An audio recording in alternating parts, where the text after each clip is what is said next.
My sister-in-law, Tiffany, slowly pushed me out of my own home, eventually changing the locks and treating me like an unwanted guest.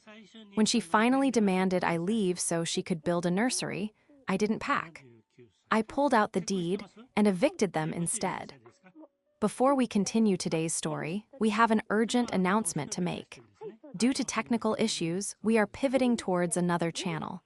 Please subscribe to our new channel, Inherited Revenge. You can find the link in the video description, the pinned comment, and the collaboration tag on this video. Make sure to switch over now so you don't miss out. Thank you for your support. Now back to the story. The flu had settled deep in my chest, a heavy, rattling weight that made every breath a labor. I had been in bed for 3 days, surviving on lukewarm tea and the sheer hope that the fever would break soon.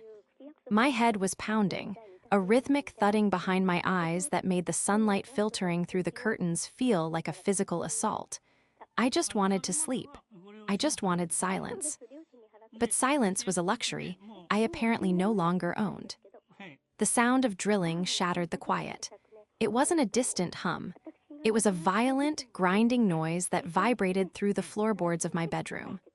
I groaned, pulling the duvet over my head, but the noise persisted, joined by the sound of heavy boots stomping down the hallway. I forced myself up. My body felt like lead, my joints aching as I swung my legs over the side of the bed. I grabbed my robe, wrapping it tight around my shivering frame, and shuffled toward the door. I needed to ask William to keep it down. I needed to know why, in the middle of a Tuesday, it sounded like a construction crew had invaded the second floor. I opened my bedroom door and froze. My hallway, the hallway I had painted a soft, calming cream color just last year, was cluttered with boxes. But they weren't just any boxes, they were my boxes. I recognized the label on the side of one, Abigail's Art Supplies. Another was marked winter coats. They were stacked haphazardly against the wall, blocking the path to the bathroom. "William," I croaked, my voice rough from disuse. No answer, just the sound of laughter coming from the guest room down the hall. I pushed past the boxes, a spike of adrenaline cutting through the fever haze. The door to the guest room, the room William and his wife, Tiffany, had been staying in for the past 6 months, was wide open. But it wasn't the guest room anymore. They had painted over the vintage floral wallpaper. The beautiful, hand-pressed paper that my grandmother had installed 50 years ago was gone, covered in a stark, blindingly bright shade of beige. Tiffany was standing in the center of the room, directing William, who was drilling a hole into the wall to mount a massive, gilded mirror that looked completely out of place in my Victorian home. "A little to the left, Will." "No, your other left," Tiffany said, her voice sharp and commanding. She was holding a glass of wine, looking perfectly put together in a cashmere sweater, a stark contrast to my disheveled, feverish state. What is going on?" I managed to say, leaning against the doorframe for support. William jumped, the drill slipping and gouging a scratch into the fresh paint. He spun around, looking like a deer caught in headlights. "Abby, I thought you were asleep." Tiffany didn't jump. She turned slowly, her expression shifting from annoyance at the interruption to a pitying, tight-lipped smile that didn't reach her eyes. "Oh good, you're up," she said, taking a sip of her wine. "We were trying to be quiet, but this wall is tougher than it looks. Old houses, right? Always a pain." I stared at the wall. "You painted over the wallpaper, Grandmom's wallpaper." "It was dated, Abigail," Tiffany said dismissively, waving her hand as if shooing away a fly. "It made the room look small. We're opening up the space. We need it to feel more like a master suite if we're going to be comfortable here long-term." "Master suite," I repeated, the words feeling thick in my mouth. "This is the guest room. My room is the master suite." Tiffany exchanged a look with William, a look that spoke volumes. It was a look of shared secrets, of a conversation I hadn't been part of. William looked down at his boots, unable to meet my gaze. "Well," Tiffany said, setting her wine glass down on a side table that I realized was also new. Actually, we need to talk about that. Since we're going to be the ones starting a family soon, it really doesn't make sense for you to have the biggest room, does it? We need the space for the crib, the changing table, all the gear. We were going to ask you to switch rooms this weekend. She wasn't asking. The tone wasn't a request, it was a notification. Switch rooms? I felt a cough building in my chest, but I swallowed it down. Tiffany, this is my house. You're staying here because you lost your apart. Meant this was supposed to be temporary. Tiffany laughed, a cold, tinkling sound. Oh, Abigail, don't be dramatic, we're family. And honestly, William and I have been talking. You're single, you work from home, you don't need all this space. It's wasted on you. We're doing you a favor by updating things, really. You should be thanking us. She walked over to me, not to check on my fever, but to gently guide me out of the room. Her hand on my arm felt like a clamp. Go back to bed, she said, her voice dropping to a patronizing coo. You look terrible. We'll discuss the room swap when you're not so emotional. But just so you know, the movers are coming on Friday to shift your furniture to the attic room. It'll be cozy for you. She shut the door in my face. I stood there in the hallway, surrounded by my own displaced belongings, the sound of the drill starting up again behind the closed door. The betrayal hit me harder than the virus ever could. It wasn't just that they were changing my house. It was the absolute certainty in her voice that she had the right to do it. The betrayal was worse than the diagnosis itself. I stumbled back to my bedroom, my legs shaking so violently I had to hold onto the wall. I collapsed onto my bed, but sleep was impossible now. The drilling continued, a physical reminder of the invasion happening a few feet away. My mind raced, replaying the scene, the attic room. She wanted to move me to the attic room. That room was essentially a finished storage space. It had a slanted ceiling that I would hit my head on, a single small window, and no insulation. It was freezing in the winter and an oven in the summer. It was a room for boxes, not people. And she had spoken about it with such finality. The movers are coming on Friday. I reached for my phone on the nightstand. My fingers trembled as I unlocked it. I had 3 missed calls from Oliver, my oldest friend, and, conveniently, a very sharp real estate attorney. I hadn't answered because I felt like death, but now, seeing his name on the screen felt like a lifeline. I didn't call him back immediately. I couldn't let him hear me like this, weak, sick, and terrified. Instead, I lay there and listened to the sounds of my house being colonized. Around 6:00 p.m., the drilling stopped. I heard the clatter of pots and pans from the kitchen downstairs. My stomach grumbled, reminding me I hadn't eaten since the previous day. I waited another 30 minutes, hoping to avoid them before venturing downstairs. The kitchen, usually my sanctuary, was a disaster zone. Every light was on. Dirty dishes were piled high in the sink, my good china, I noted with a wince, and the smell of burnt garlic hung heavy in the air. Tiffany was sitting at the island, scrolling on her phone, while William scrubbed a pot. Oh, look who's resurrected, Tiffany said without looking up. There's some pasta left in the pot. You might want to heat it up, it's cold. William, I said, ignoring her and looking directly at my brother.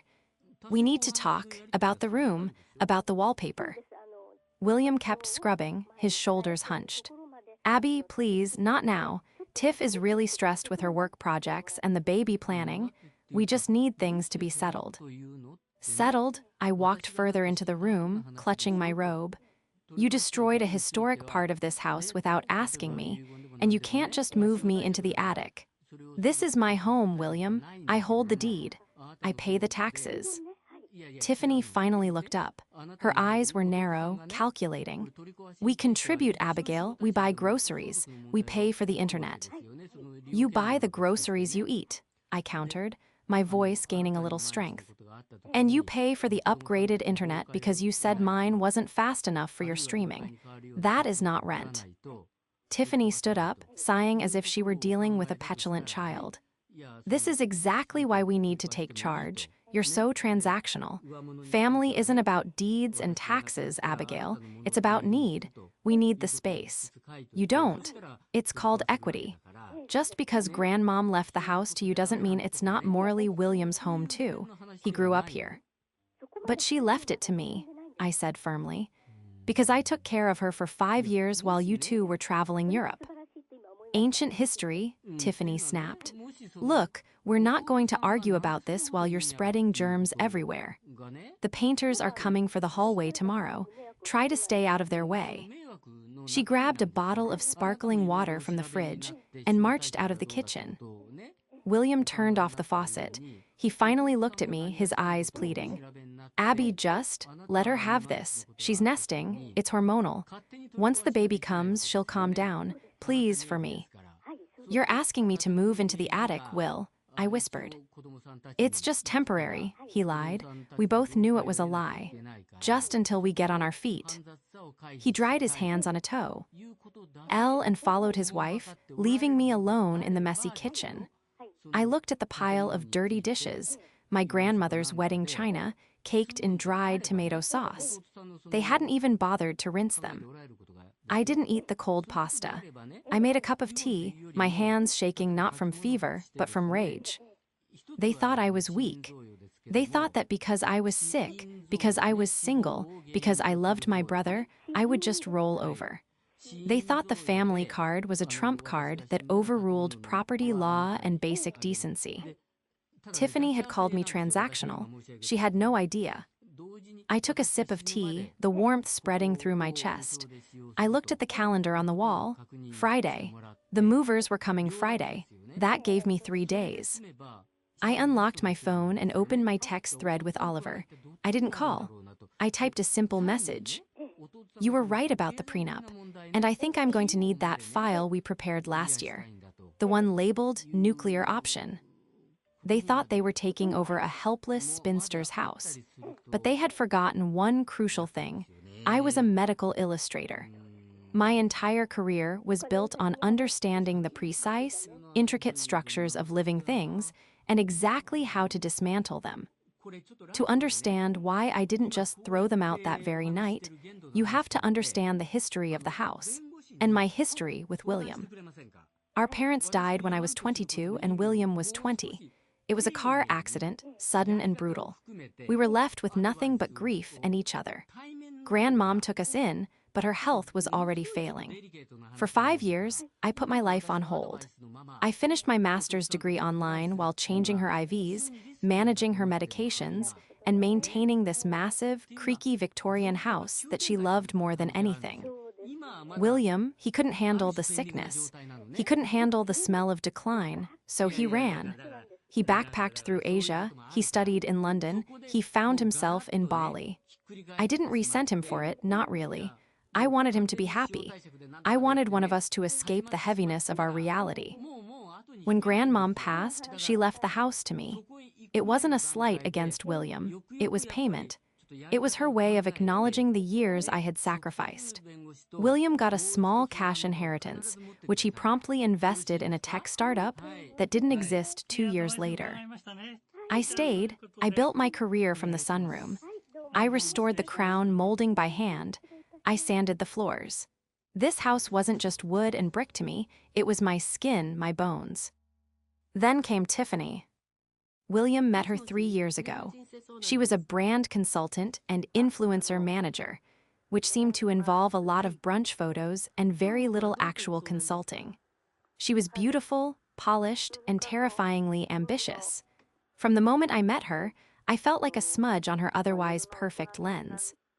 "Oh, you draw organs?" she had asked when we first met, wrinkling her nose at my portfolio. "That's niche."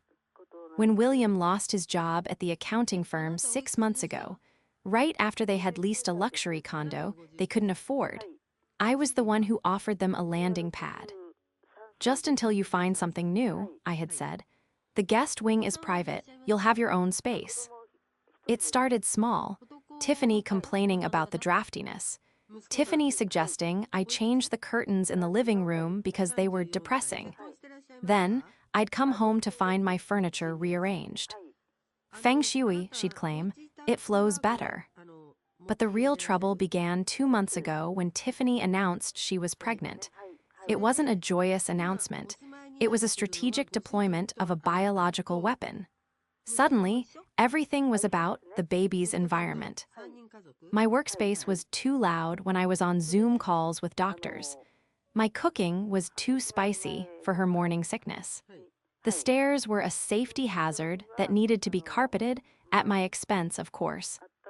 And now, the hostile takeover was fully underway. The morning after the drilling incident, my fever had broken, leaving me weak but clear-headed.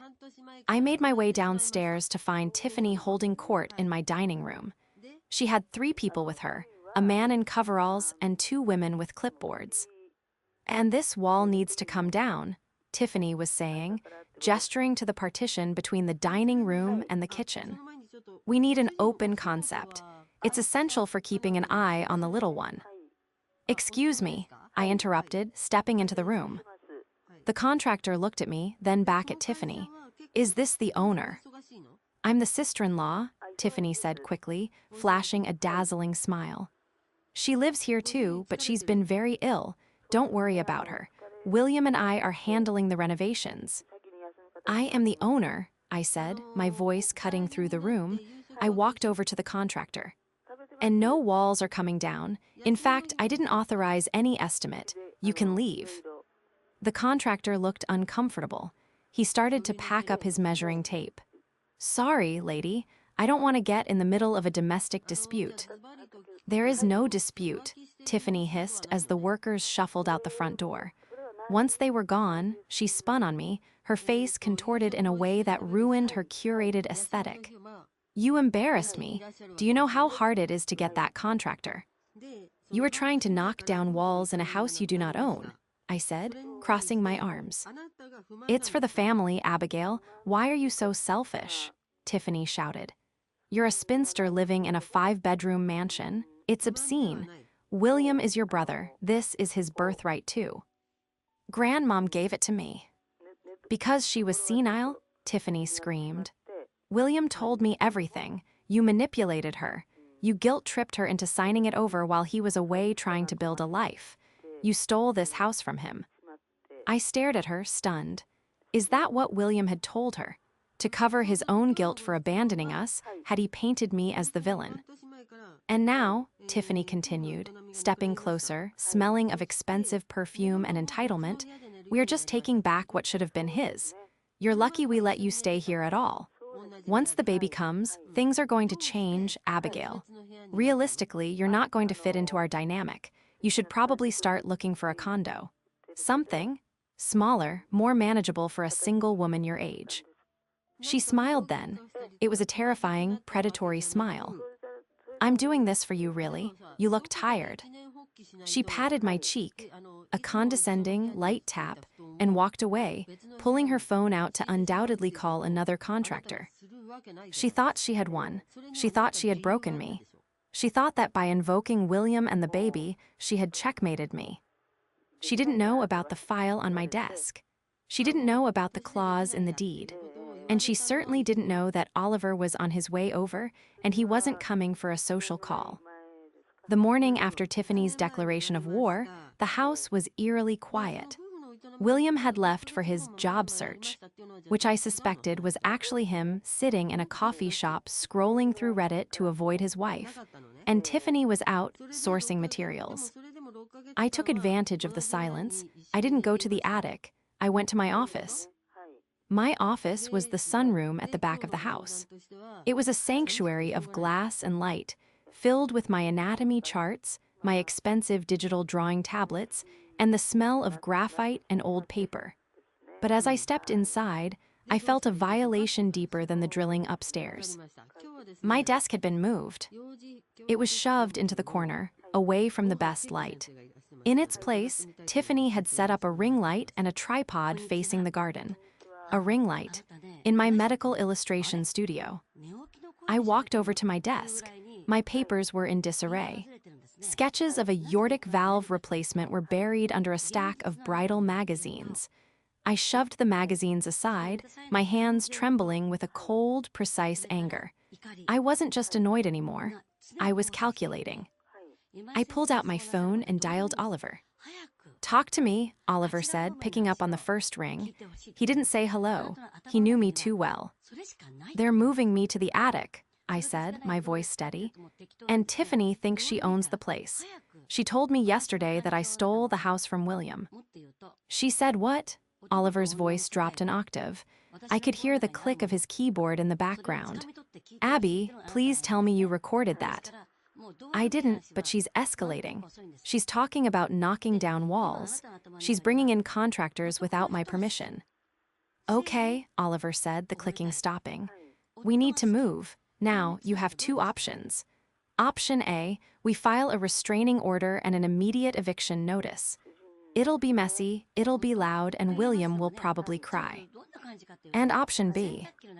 Option B is the nuclear option we discussed last year," Oliver said. "We let them hang themselves. If she's talking about taking back the house, she's operating under a delusion of ownership. We need to find out why. Is it just entitlement, or is there something legal they're trying to pull? I can run a full asset search on both of them. See what their actual financial situation is. It might explain the desperation."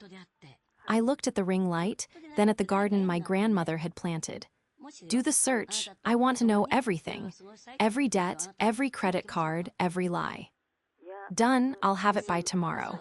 In the meantime, Abby, secure your documents. If they really think they own the place, they might try to lose the deed." I hung up. Oliver was right. I went to the wall safe hidden behind a framed print of Vesalius's skeletal figures. I spun the dial, left, right, left. The heavy door clicked open. The deed was there. My grandmother's will was there. But as I thumbed through the papers, I realized something was missing. The property tax receipts from last year. I kept all my financial records in the safe.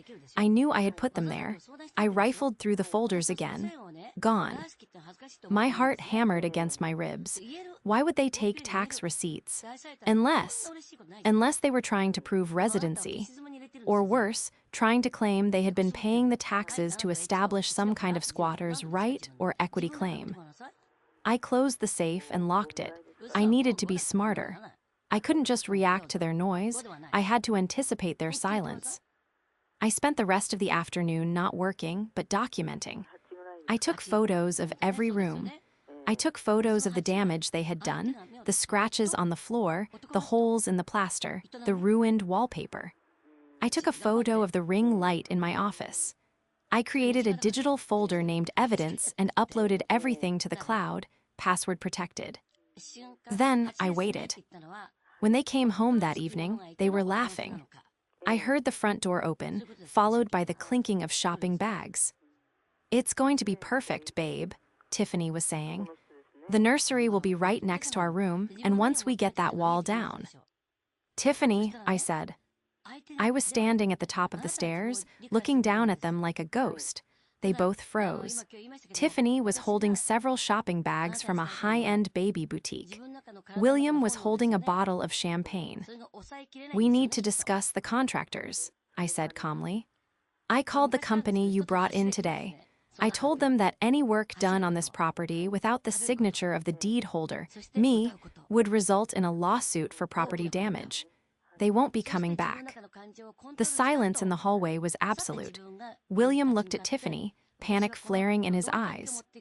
Tiffany's face went rigid. She slowly set the bags down. "You did what?" she whispered. "I protected my asset," I said. "This is my house. No walls come down." Tiffany laughed, a harsh, jagged sound. "Your asset? You selfish, bitter little woman. You're trying to ruin our family because you're jealous. That's what this is, isn't it? You can't stand that William is happy. You can't stand that we're building a life while you just exist." "I'm not the one trying to renovate a house I don't pay for," I countered. "We will pay for it," Tiffany shouted, stepping forward. "Once William's trust comes through, we're going to buy you out. We were going to be nice about it, offer you a fair price, but now I'm going to make sure we get every penny's worth." "William's trust," I looked at my brother. "What trust, Will?" William turned pale. "Tiff, don't. The trust your grandmother left him, Tiffany yelled. The one you've been hiding, he told me, Abigail. He told me she left money for him that you're controlling. I stared at them. The air left the room.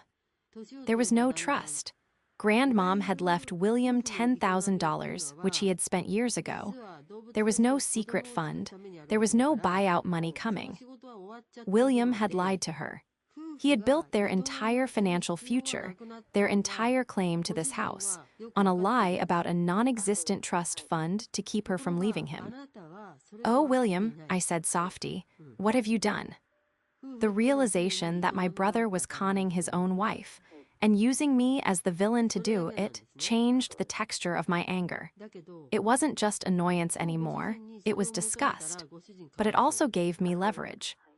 The next day, the atmosphere in the house was toxic. Tiffany wouldn't look at me. She stormed around the kitchen, slamming cabinet doors and muttering about legal action and lawyers. William was a ghost, avoiding both of us, hiding in the guest room-turned-master suite.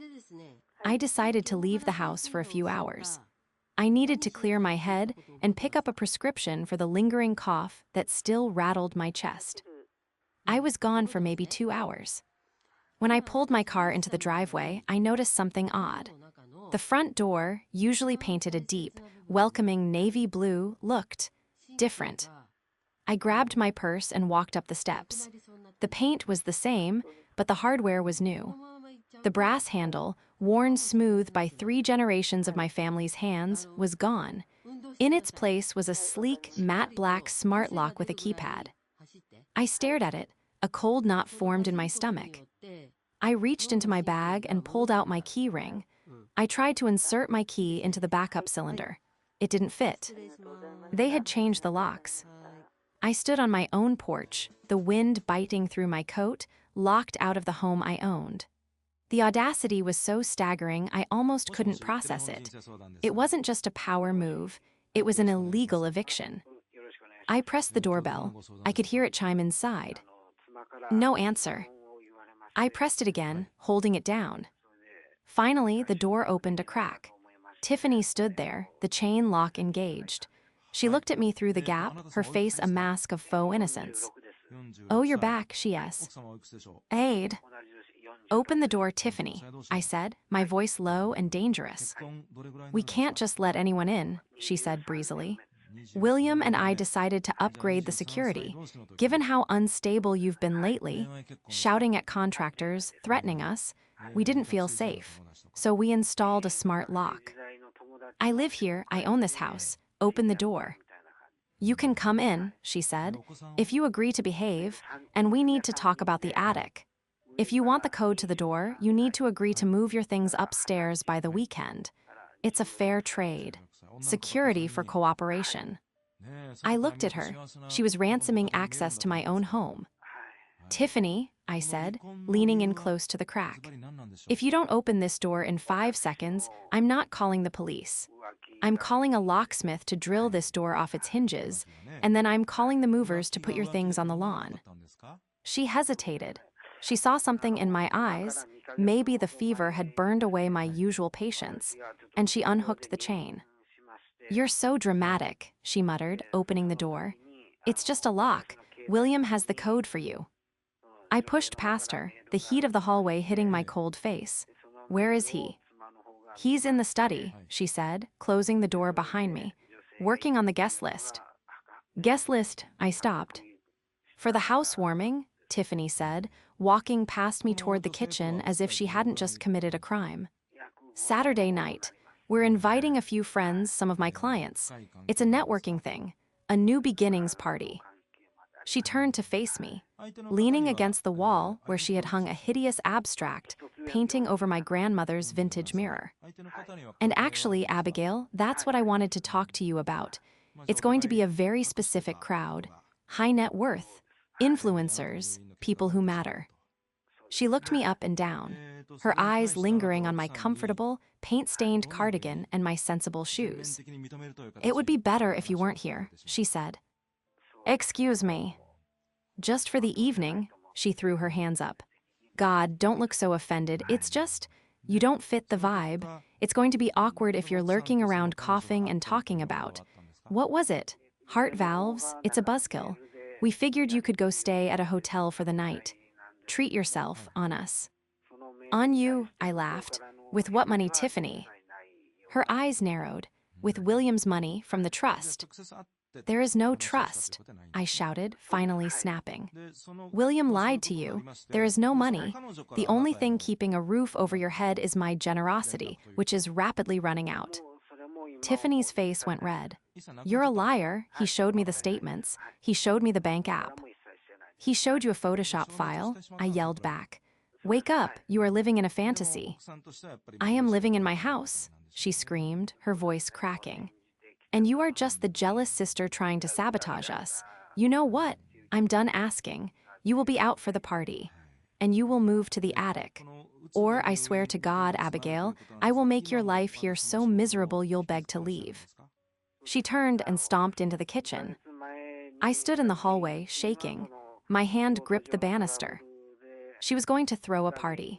A new beginnings party in my house to celebrate her ownership. I looked at the smart lock on the door. Okay, let her have the party. Let her invite the people who matter. Let her build the stage. I pulled out my phone and texted Oliver. Saturday night, bring the papers and bring the notary. The next 2 days were a blur of Cold War tactics. Tiffany refused to speak to me. She moved through the house like a whirlwind, cleaning, rearranging, and accepting deliveries of catering supplies and rental furniture. She treated me not like a roommate, but like a stain on the carpet she was trying to scrub out. William was even worse. He was entirely absent, leaving the house before I woke up and returning long after I had retreated to my room. He was avoiding the inevitable collision between his lies and reality. But while they were planning a party, I was building a case. On Thursday morning, Oliver sent me the file. I opened it on my secure laptop in the library, my heart pounding. It was worse than I thought. William wasn't just broke, he was drowning. He had maxed out 3 credit cards in the last 6 months, cards I didn't even know he had. But the real shock was Tiffany. Tiffany's brand consulting business had been dissolved by the state 4 years ago for failure to pay taxes. She had 3 outstanding judgments against her from previous landlords for unpaid rent. And, most damning of all, there was a pending lawsuit from a woman in Connecticut who claimed Tiffany had borrowed $15,000 for a business investment that never materialized. They were grifters. My brother had become a grifter to keep up with her, and she was a grifter by nature. But the smoking gun, the piece of pap, that made my blood run cold, was a document Oliver had found filed with a predatory lending company online. It was a loan application for $50,000. Under collateral, William had listed 142 Maple Avenue, my house. And under owner, he had listed William and Tiffany Miller. He had forged my signature. It was a sloppy forgery, a digital copy-paste of my signature from an old birthday card I had given him, but it was there. They were trying to take out a high-interest loan against my property to fund their lifestyle, or maybe just to pay for this party. I sat back in my chair, the nausea rising in my throat. This wasn't just a family dispute anymore. This was fraud. This was a felony. I heard the front door open. It was Friday afternoon. The movers Tiffany had threatened me with were supposed to arrive soon. I walked out to the hallway. Tiffany was there, directing 2 burly men who looked less like professional movers and more like guys she had found on Craigslist. Just grab the desk first, she was saying, pointing toward my office. And the bookshelves, everything goes to the attic. Stop, I said. The men looked at me. Tiffany rolled her eyes. Ignore her, I'm paying you, she snapped. If you touch a single item in that room, I said to the men, holding up my phone, I will call the police and report a burglary in progress. I am the homeowner. This woman has no authority here. The men hesitated. One of them put down the box he was holding. Look, lady, we don't want no trouble. Is this your house or hers? "It's ours," Tiffany shrieked. "William, get down here." William appeared at the top of the stairs, looking haggard. He saw me, he saw the men, and he saw the phone in my hand. "Tell them, William," Tiffany demanded. "Tell them to move her stuff." William looked at me. I looked back, my expression stone cold. I wasn't the sister who covered for him anymore. I was the witness to his crime. "Will," I said softly, "I saw the loan application." His face went gray. All the color drained out of him in a second. He gripped the banister, swaying slightly. "What loan?" Tiffany asked, looking between us. "What is she talking about?" William swallowed hard. "Send them away, Tiff." "What? No, we have the party tomorrow. We need the room." "Send them away," William roared, his voice cracking. It was the first time I had ever heard him yell at her. Tiffany recoiled, shocked. She waved her hand at the men. "Fine, go, just go." The men didn't wait to be told twice. They hurried out the door. When the door clicked shut, the silence was deafening. "What loan?" Tiffany asked again, her voice lower, laced with suspicion. "Nothing," William muttered, refusing to look at me. "Just paperwork." "It's not nothing," I said, "but we'll talk about it later, tomorrow night, at the party." "You're not coming to the party?" Tiffany spat, regaining her composure. "I told you, you're not welcome." "Oh, I'll be there," I said. "I wouldn't miss it for the world. I think your people who matter will find what I have to say very interesting." I turned and walked into my office, closing the door and locking it. I spent the rest of the night printing. I printed the deed. I printed the dissolved business records. I printed the judgments. And I printed the fraudulent loan application with the forged signature. I organized them into neat little packets. One for William, one for Tiffany, and one for the guests to see if necessary. They wanted a show.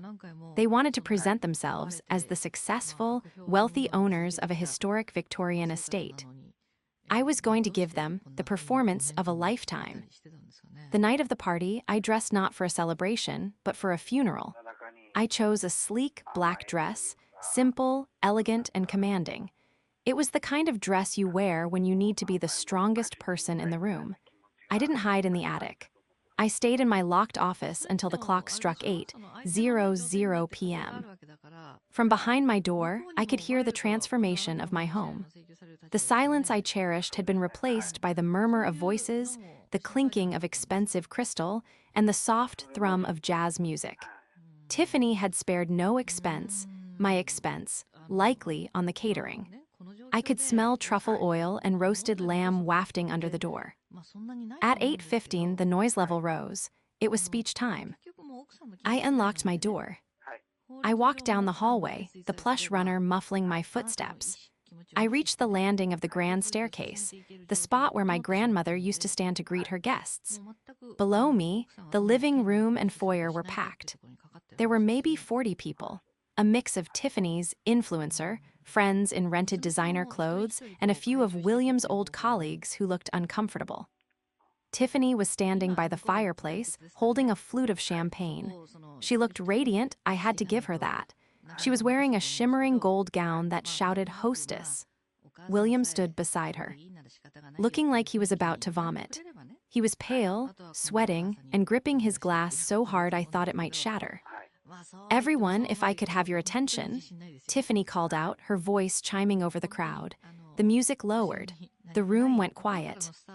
"Thank you all for coming tonight," she began, beaming. "This house, it's been a dream of ours for a long time. When William and I first saw it, we knew it needed work. It needed love. It needed a vision. And tonight, I think you can all see what we've built. This isn't just a house, it's our legacy. A place for our children to grow up." A murmur of appreciation went through the crowd. Someone shouted, "It's beautiful, Tiff." "It hasn't been easy," she continued, putting a hand on her baby bump. "We've had to make sacrifices. We've had to deal with complications." She paused for dramatic effect, casting a quick, meaningful glance toward the ceiling, implying the burden of dealing with me. But we persevered, because family is everything. And tonight, we are so proud to welcome you to the Miller estate. The Miller estate. She had renamed my grandmother's house. I took a step down, then another. And I want to make a special announcement, Tiffany said, her eyes gleaming. As of this week, we have officially secured the financing to begin the final phase of renovations. The nursery wing is happening. William flinched. He looked down at his shoes. Actually, I said, my voice projecting clearly from the stairs. That's not quite true. The room froze. 40 heads turned upward. Tiffany's smile faltered, then hardened into a rictus of fury. Abigail, she hissed, I told you. You told me a lot of things, I said, descending the stairs slowly, my hand gliding down the mahogany banister. You told me you were grateful. You told me it was temporary. And tonight, you told these people this is your house. I reached the bottom of the stairs. The crowd parted instinctively, creating a path between me and the fireplace. This is my sister-in-law, everyone, Tiffany said loudly, a nervous laugh bubbling up. She's not well, she's been very sick. Abigail, let's get you upstairs.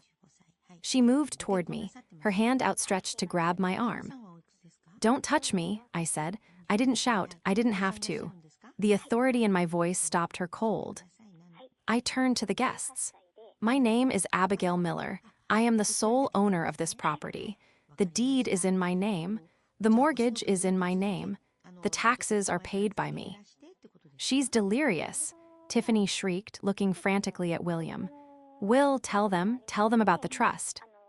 William didn't move. He was shaking. There is no trust, is there, William? I asked, looking directly at my brother. The silence stretched, agonizing and heavy. No, William whispered. What? Tiffany spun on him. What did you say? There is no trust, William yelled, the dam finally breaking, tears streaming down his face. I spent the inheritance years ago. I lied. I lied because you wouldn't marry me if you knew I was broke. The gasp from the crowd was audible. Phones were out now. People were recording. Tiffany looked like she had been slapped. She stumbled back, clutching her stomach. You broke.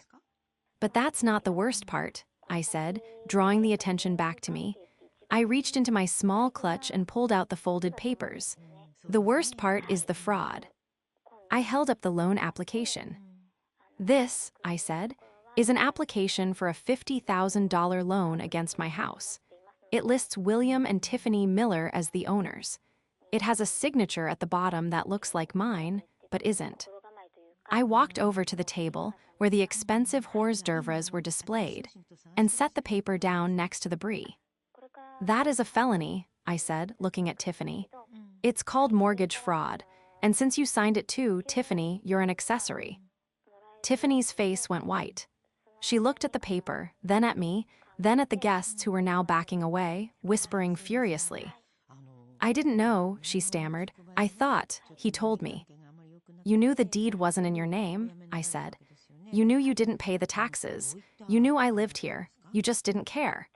You thought if you bullied me enough, if you moved my things and changed my locks, I would just fade away. You thought you could squat in a mansion and call it a legacy. The front door opened. A gust of cold air swept through the room. Oliver walked in. He wasn't smiling. He was wearing his court suit, carrying a leather briefcase. He walked straight to me, ignoring the stunned guests. Good evening, Oliver said, his voice booming. I am Abigail's attorney. I have here a formal notice of eviction for William and Tiffany Miller. He handed a thick envelope to William, who took it with trembling hands. You have 24 hours to vacate the premises, Oliver stated professionally. Given the evidence of fraud and the unauthorized alterations to the property, we will be filing a police report in the morning regarding the forgery. However, Ms. Miller has graciously agreed to withhold filing criminal charges if you are off the property by noon tomorrow and sign a confession admitting to the attempted fraud.